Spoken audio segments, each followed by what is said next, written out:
Hello, everybody. Welcome back. It's Mo again. So this time we're still going to continue with user account management. Let's take a look and see what we're going to be looking into over here. So watch this. Watch.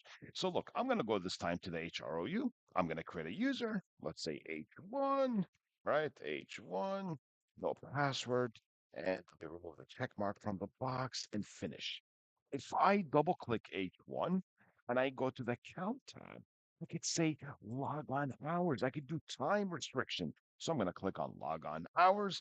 Today, I'm going to say this is denied, right? So in my case, it's actually Saturday.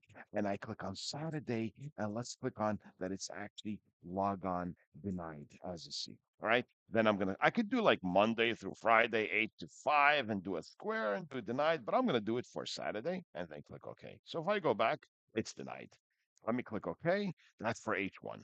So let me go back to one of my first clients, and I'm going to log on as H1 other user, H1, and log on. Look, I'm restriction. You see that? Let's say this. Let me put it this way. Let's say the user can log on from 8 to 5, and it's 5:01. Will the user be kicked out? Of course not. What I have to do so to kick the user out after the time restriction is go back here, group policy management, expand the forest, expand the domain, and it's an actual policy that I have to enable. So under here, policies, Windows settings. We're going to look at policies more and more. Little by little, you'll get there. Security settings. I'm going to go to local policies and security options. Let me look at a full screen so we can see better. So everybody in the class can see better. So let me take a look and see what's going on over here. So let me scroll down and look for it. There's like a bunch of these things that we're going to be actually looking at, right? So try and help me out, guys. Help me out if you can actually see it pointed to me. I want to look. Oh, there you go. Force log off when log on hours expire is disabled. So if I enable it and it's 5:01, the user will be kicked out. Just to let you know, this is something that has to be actually configured. All right, let me close this out. Another thing, and close this one out too. If I go ahead and I create a new user, let's say H2. Remember, by default, all the users can log on to all the machines that are actually part of the domain. So I'm going to double click H2. First of all, what are the name of the computers? 10.1 and 10.2. All right. So I go to the count tab and I click on where it says log on to, and it says all computers. I'm going to say the following computers, right? So I'm going to say you can log on to W10-1 only. And I'm going to click on add, then okay, then okay. That's H2, right? So let me minimize this and go ahead. This is H2 for the first 10 machine, and I'm able to log on. Well, let me go to my second 10 machine, all right, and try and log on H2 and see if I can. There you go. Count restriction. I can't log on because there's actual restriction right there, right? So I could manage all of this. Imagine you have full control to the company, right?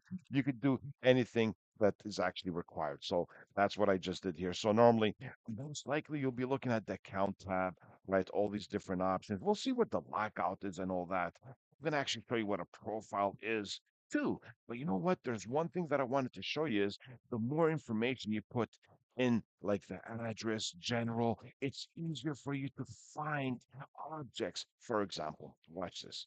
I'm going to double click H1 and I'm going to go to the address tab and I'm going to say city is NYC. Okay. And then I'm going to go to the sales and double click S1 and say the address, the city is also NYC. And I'm going to click on OK. Then we could do a query. It's like I'm searching the global catalog. This is a live query. Could right click, choose new query, and name of the query is New York City users. That's what I'm looking for. I could run a query against the entire domain or a specific OU, but then I'm going to define the query and I'm going to say, uh, look for users, contacts, and groups. Advanced, the field, user. How much stuff I have here. Imagine all this, what you could fill in. And I'm going to say city and I'm going to say is exactly that's the condition, and the value is NYC. And I'm going to click on add. Then I'm going to click on OK, then OK. Now I see those users. If I go ahead to the sales, and let's say I double click S2 address, and I put New York City right now, and I click OK, and I go at the top over here, I can still see if I refresh this, I'll see that account in there, right? But for disabled accounts, if I right click on saved queries and I do new query and I say, I am looking, let me define the query for disabled accounts, right? Just like this. Let me define the query. I say, I'm looking for disabled accounts or days since the last time they logged on. I could do lots of things here. I'm going to do disabled accounts, then okay, then okay. And I could see which accounts are actually disabled. See that? That's what I could do with lots of things in terms of like user accounts. Let me go back over here. There's another thing I want to actually show you. I want to get into the profile. What is a profile? What is a home directory and all that? But I actually need another server. So I'm going to be starting server two. This is going to be in another lecture in a few moments. So we'll see you guys in a moment. All right, guys. Bye then.